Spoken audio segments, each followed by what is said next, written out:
diraih oleh persaudaraan setia hati Makassar.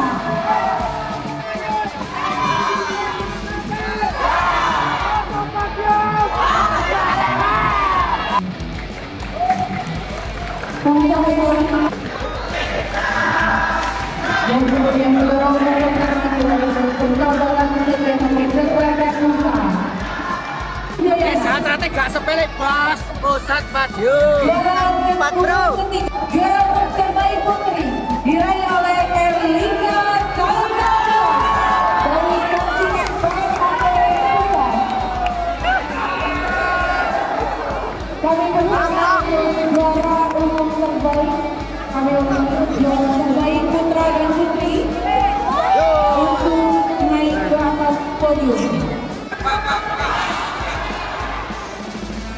Kali ini dan